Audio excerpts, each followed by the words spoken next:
Hello there everyone, this is Marcbrightside. It's been exactly 1 month since the last segment of this was uploaded.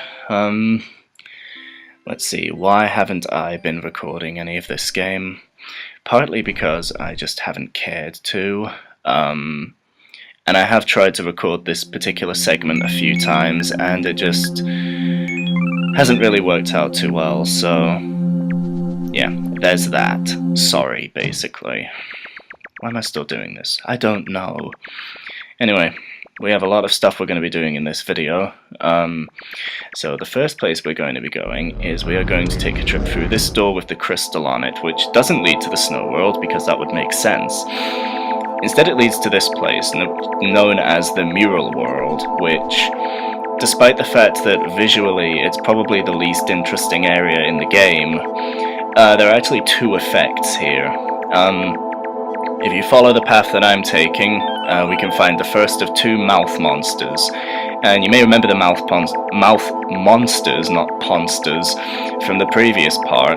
And all three of them give you effects based on hair. The last one that we got turned our hair into a big pile of poo.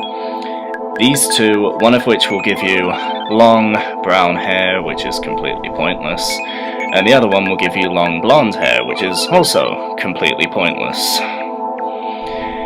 Is it princess hair? No, it's just beautiful hair. Anyway, there's also an entryway into an area that we can't actually access any other way, so we're going to be heading there for now. Again, if you just follow the path right from the first mouth monster, you'll find this manhole cover. And dropping down here will take us to one of these stranger areas in the game. These are the sewers. If we head right from our starting position, we can find this grey blob here. It doesn't actually do anything, but if you stab it, then it looks sad. Poor grey blob thing, nobody loves you.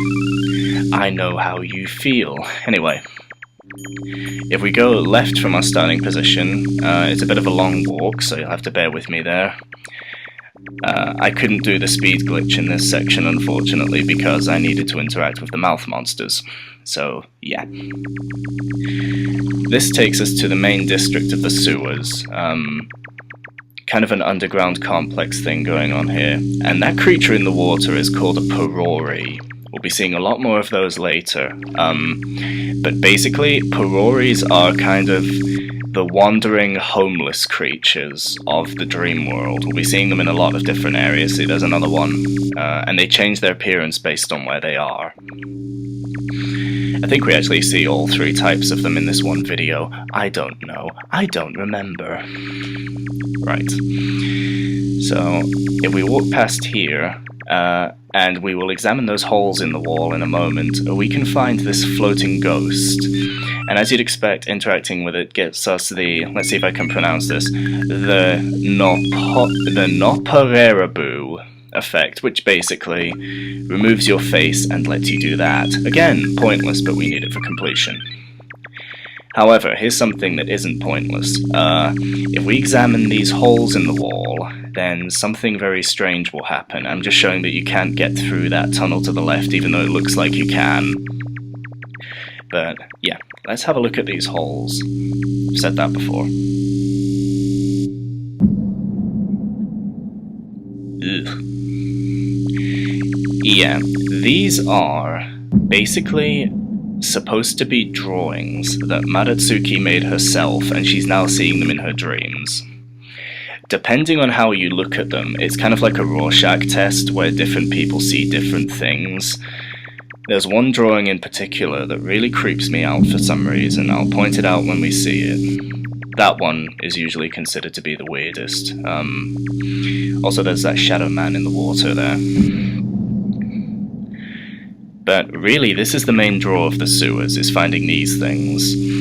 That entryway in the wall blocked by the pipe, you can slip under that pipe by using the midget effect, but there's not really any point in doing so because you can get there otherwise anyway. But I suppose it's just a different way of doing things. Also, there's a drawing on the other side of that tunnel, which I will show off. Oh, hi there. What do you do?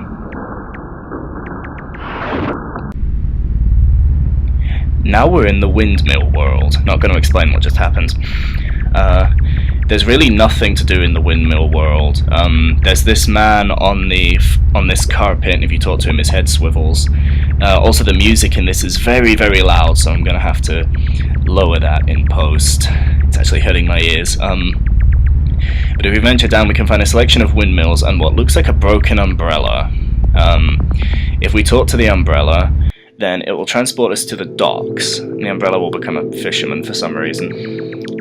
Have we been to the docks already? I don't remember. Anyway, this is the docks. You can find a lot of strange creatures floating in the water around here, and they seem to change, like, as if they're randomized. I don't actually know, but there's been a few times where, well, I'll show it off in a moment down here. Oh no, wait, that's not now. Yeah, ignore me. There's just a vending machine down here, so if you desperately want to get some drinks, all the drinks do is increase your heart meter, which doesn't really mean anything. And for some reason, yeah, that's the drawing that creeps me out. For some reason, entering the sewers from this way kills the music. I don't know why. But yeah, just wanted to show off those other two drawings, so let's go back to the docks. There's another one of the floaty things in the water. That staircase on the right is where we need to get to, but we can't get to it from this side. So, if we want to do anything more, unfortunately we're going to have to go back to hell. So, yeah, that's always fun. At the time, I thought that this was the quickest way you could get to hell, from your starting position. It turns out I'm wrong. And there's another way you can access hell that will take you out a lot closer to the docks, and it's a very easy path through hell. But at the time I didn't know that, so we're going through the checkered tile path.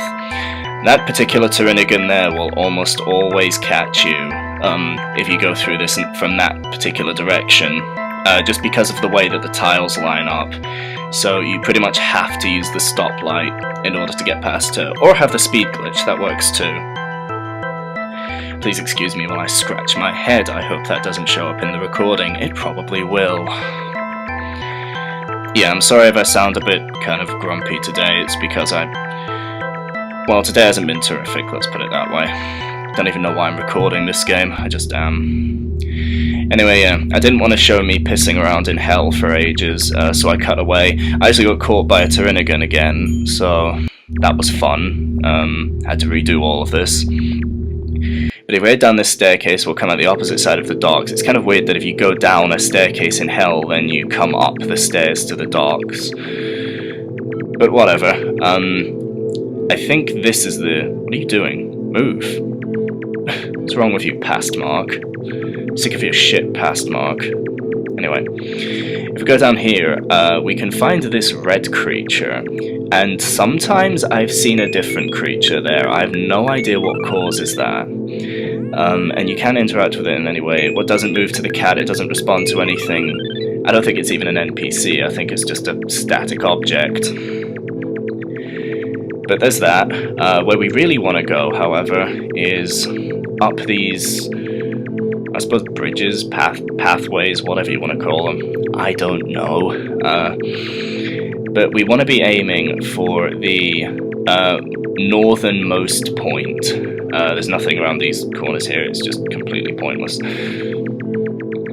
If we head along here, and it's a very long way, so hurry up. Come on. Come on. There we go. We can find a Porori standing here. These brown Porori are the normal variety. The ones that you find in the sewers are pale, they're white basically, and they're white because of lack of sunlight from living in the sewers. You can also find Porori in the FC world, and fittingly they have an 8-bit appearance, so...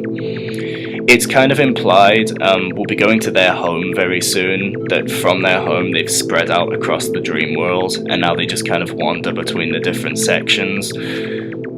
But we'll be seeing a lot more of them soon. Anyway, if we loop around and go to the very... basically just aim for top left. That's a good rule of thumb with this game. But in this particular area, if we go all the way up here, we can find this thing. Don't know what's going on here. A glowing stick man eating a stick of butter. And if we talk to him, we get the fat effect, which makes us fat. Looks like me when I was 10. Long hair included. Anyway, yeah, so let's cut back to that Porori down there and see where he takes us.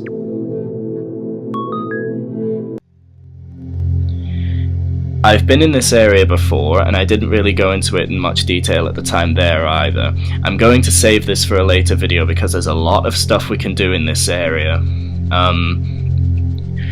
But all you need to know is it's called the Wilderness, and there is a lot involved here. But for now, in this particular section, there's only one way we can go, and that's going straight north. And as soon as past Mark decides to get his arse in gear and do it... Yeah, I suppose I was just showing that there's no other way you can go, but I could have just told you that in the narration, so I don't know what I was thinking. We'll arrive in the Barracks settlement. This area is full of Porori, and every time you enter here, one of these Porori will be randomly chosen to teleport you somewhere else if you talk to it. This can get very annoying. Also, if you go inside this hut, we can find this yellow seahorse thing, and surprisingly you can stab it, so it's not just a static object, it is an NPC, but it doesn't do anything. And I've tried stabbing this thing multiple times. I thought it might have been randomized, but it's never done anything, so leave a comment if you know otherwise, but as far as I'm concerned, that's just one of those things to see that doesn't actually do anything.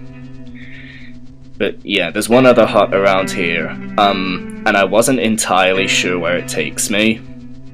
But if you go into one of the huts up here that's open, you can find a long tunnel, and it's in a really dick move, it takes you back to the mural world.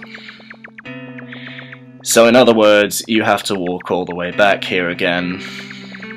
And like the mug I am, I didn't know where it took me, so I had to do all of this again. I was not very happy. Can you see why this segment has taken so long to get up? And I'm going to cough, so please excuse me. Anyway, yeah. There is, in fact, a quicker way to get to hell. If we go back to the forest world, I have the speed glitch enabled because why not? We can find these two pillars, and walking between them will take us to an area called the Face Carpet Plaza. And there is a walk to hell there, along with a very annoyingly placed Turinigan. If you walk out the other side, it's just a very small contained area. So, I'm trying to get near the walk to hell and try not to get caught by this Turinigan because it's in a very awkward place.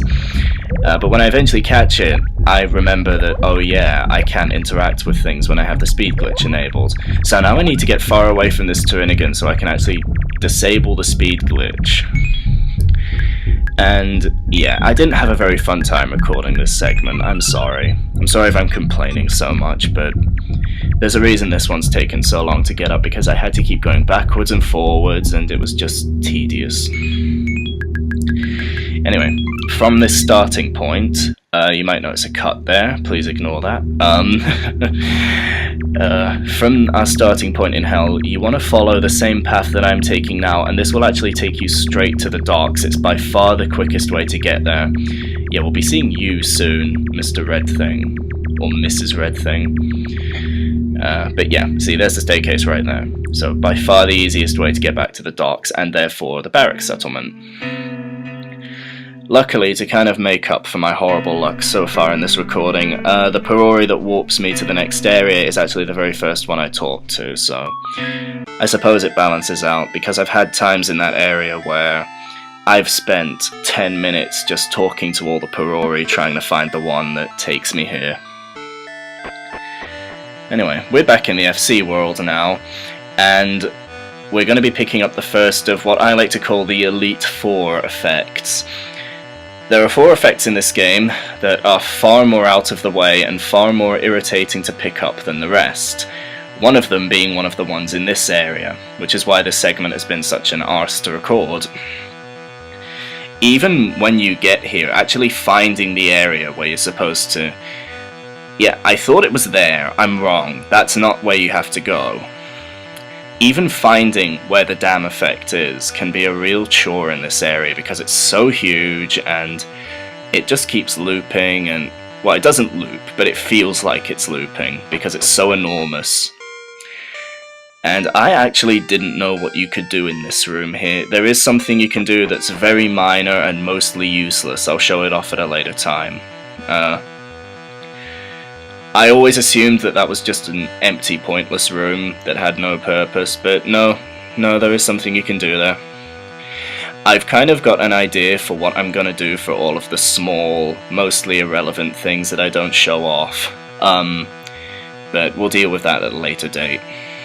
For now, I'm just trying to figure out how to get to that damn entryway. And I think I lose my temper and cut away at some point. You can't even have the speed glitch enabled around here just because, well, you need to interact with a Perori in order to get here, so that doesn't really work out very well. Sigh. More walking, more walking, more walking. Apparently I didn't cut this out, I probably should have done.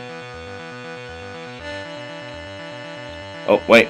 Oh, that's why I didn't cut it out, because, yeah, it's just there. Okay. Now I feel like an idiot for complaining so much. But whatever. If we can finally get to this room here, we'll find more of these lizard men that talk in binary code. Not binary code. Binary code is 1s and 0s. Talk in strings of numbers. And our goal is to get to the little stairway up in that corner, which you can barely see. No, fucking lizard man in the way. You die now. Yeah, there we go, taking up my anger on video game characters. Because that's the kind of person I am. And no, we don't want the cat, we want the bicycle. There we go. And finally, after all that ordeal, we get the most annoying effect in this area. This is the Buyo-Buyo, and all it does is turn you squishy. We come all this way for an effect that does absolutely jack shit. Well, this has been a fun segment. Yeah, sorry about my general grumpiness. I just didn't have a good time recording this segment. I just kind of wanted to get it out of the way and get it off my computer. So, yeah, anyway. This has been Marcbrightside, and hopefully we'll actually have a bit more fun in the next segment.